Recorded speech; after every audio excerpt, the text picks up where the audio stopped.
Alright guys, welcome back. GM Light here. Finally saw Insidious, The Red Door, so I could finally give my ranking of all 5 Insidious movies. So let's get into it. So this is a franchise that I've enjoyed for years, ever since the first movie came out. I was like 10, 11. I've really been on board with this series, really enjoyed it. I always see every new movie that comes out. I usually enjoy myself, at least to some degree. There's definitely something to enjoy in at least each of these movies. They've really not had any terrible entries, and it made for a much more easy rewatch than the fucking Boogeyman, which I don't even want to talk about. But let's get into it.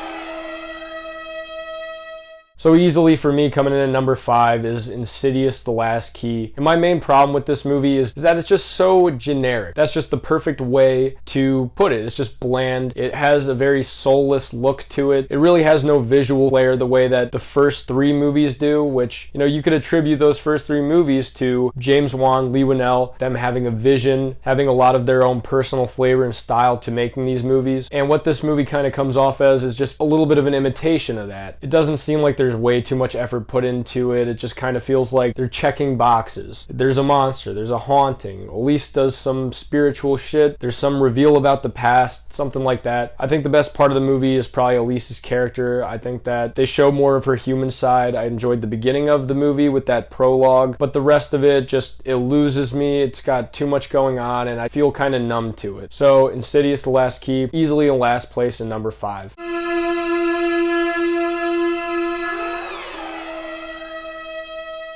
For number 4, I'm going to have to go with Insidious Chapter 2. And although I do enjoy this movie, I think that there is a big step up from Insidious: The Last Key and this movie. I still think that there's a lot of problems with it. I think that there's a lot of things I nitpick with it. And it just doesn't stay with me. It doesn't feel as rewatchable. I don't gravitate towards it nearly as much as the original movie. All the characters that returned are great as always. The main problem isn't that. It's just that they take some odd story directions. I do like what they do with the bride in the black dress and kind of revealing more about who she is. When you do something like that, there's a huge risk that you could spoil kind of the scare factor of a character like that when you reveal too much, but I don't think that that was really the case here. I think that that all worked well. It was interesting, compelling, and scary, and I like the idea that the bride in black was exactly the same way that she was in real life as she is in the afterlife. But the stuff with Josh being possessed, it's goofy. Some of it's poorly written. There's some lines that just stick out like a sore thumb. The pacing of the story isn't incredible. It's a little bit choppy, and I just think that they really handicapped themselves when they decided to kill off Elise in the end of the first movie, despite how badass of an ending that is.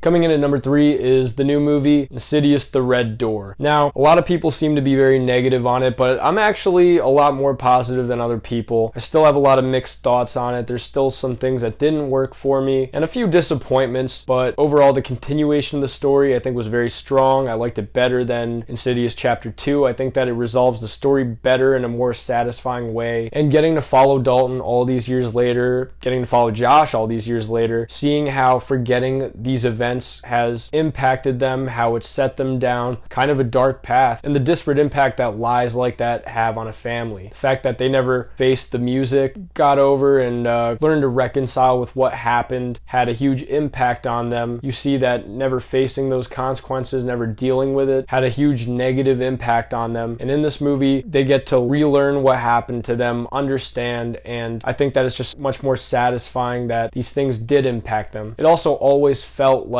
there was unfinished business with the red-faced demon. When he's taken out of the chamber in the original movie and you see the staring at him, I just like the small character bits we get with the red demon about kind of his obsession with the living, with Dalton, the way that it's clear that Dalton got away and the red-faced demon has that obsession. That was one of the small bits that I just thought was interesting about it, but the red-faced demon is used very, and I mean very sparingly in this movie, and that was definitely my biggest disappointment with with the movie. Although you still get his presence, you feel him crawling around the corners whenever Dalton astro projects. You feel the red-faced demon's urgency to kind of get at Dalton and take him over, but we just don't get to see him enough. Not enough screen time, not enough presence. I would have liked that more, and especially too because they've been hyping up his return all these years. It's just a little bit disappointing to get such little screen time with him. But overall, Dalton's storyline, the family stuff, as a story, it works very well for me. It's not perfect. I still feel mixed on a lot of things. I don't think Josh's story is also the most compelling, but it's a solid sequel, a solid ending to this family story, and far from the worst of an entry.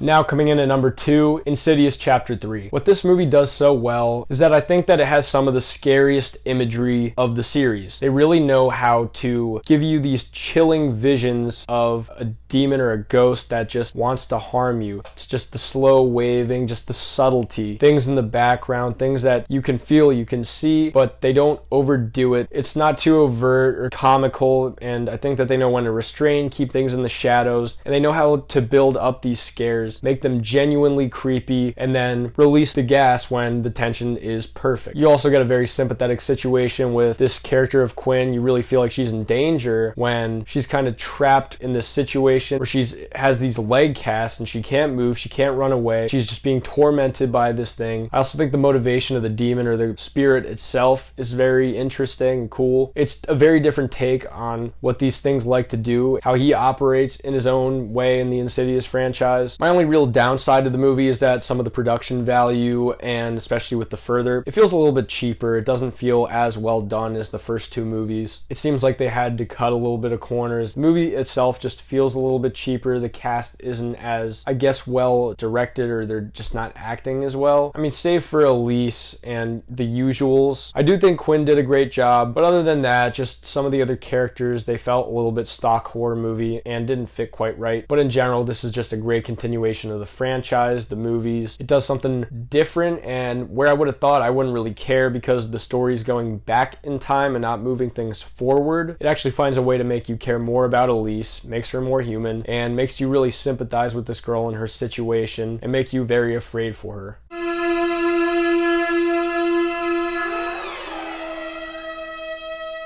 But easily for number 1, probably my favorite PG-13 horror movie of all time, Insidious 1. This movie's just left an impact on me all these years. I remember the first time that I watched it, just being captivated, creeped out, being so enamored by this world, this demon. And there was such a creepiness in the idea that he went to sleep and his non-physical form got lost and preyed on by this malevolent entity that lured him away so that he could trap him and take over his body. It's a unique take. James Wan always brings something so new to these types of movies. He doesn't get enough credit for how versatile he is in horror alone, because he's done so many different things. He's done Saw, Dead Silence, Malignant, this, Conjuring. It feels like he brings something totally different, unique, and new each time in each movie, and that goes the same here. This could have been a very generic haunted house movie. It could have stuck with the script, stayed safe, whatever is generic, but he really brought something new to this, brought a whole new world, especially with this idea of the further, of a dimension that's kind of outside of space and time. It was just something that I really wanted to explore further. I wanted sequels. I wanted to know what happened with the red-faced demon. I wanted to know what happened with the family. They just had me from the get-go. And the way that they build up the scares throughout this movie, and you feel the presence of the red-faced demon, it's expert work, and I think this movie is just a masterclass in horror. I think it's a classic. It'll always go down as one of the best in my opinion, and there's a reason that there's 5 movies in this franchise. Number 5 was a huge hit, and we're definitely going to get more. But that's just my opinion on the Insidious franchise. I have my reviews for all Insidious movies. I'll put them right here. Check them out. Let me know what you think. I'd love to hear in the comment section. Have a good one.